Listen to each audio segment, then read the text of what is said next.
문재인 정부가 출범하고 처음으로 통일부가 인도적 지원을 위한 북한 주민 접촉 신청을 승인했습니다. 대북 인도적 지원 사업에 대해서 북측과 논의해도 된다는 건데 1년여 만에 다시 접촉 승인이 난 것입니다.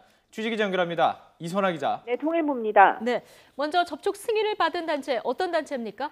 네, 대북 인도적 지원 사업을 해온 우리민족 서로 돕기 운동입니다. 북측과 팩스나 이메일을 통해 연락하거나 제3국에서 직접 만나겠다고 통일부에 허가를 내달라고 했고 통일부가 2주일 검토 끝에 승인한 겁니다. 정부가 대북 인도 지원 단체에 북측과 접촉해도 된다고 허가한 건 지난해 1월 이후 1년 4개월 만입니다. 앞서 통일부에는 대선을 전후로 해서 대북 사업 재개 등을 위해 북측과 접촉하겠다는 신청이 20건 넘게 들어와 있었습니다. 가장 먼저 접수된 우리민족 서로돕기 운동 신청을 일단 통일부가 받아들인 겁니다.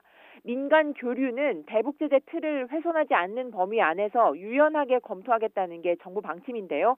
실제로 대북 인도적 지원은 북한 도발로 인해 국제사회가 대북 제재를 강화하는 동안에도 유엔과 일부 유럽 국가 등은 계속해왔던 부분입니다. 네, 이 승인받은 단체 그럼 이제 앞으로 어떤 사업을 하게 되는 겁니까? 네, 단체 측은 일단 가장 최근까지 해왔던 말라리아 방역 사업을 최우선 순위로 두고 있습니다.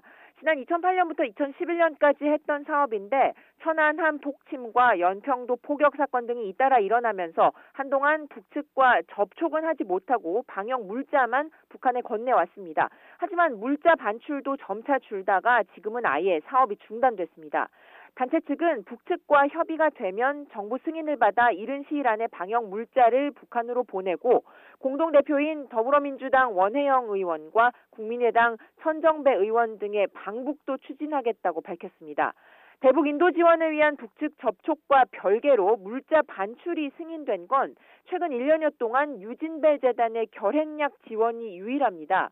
유진벨 재단은 미국인이 운영하지만 국내 법인으로 등록돼 있어서 우리 정부 물자 반출 승인을 받아왔습니다. 지금까지 통일부에서 YTN 이선아입니다.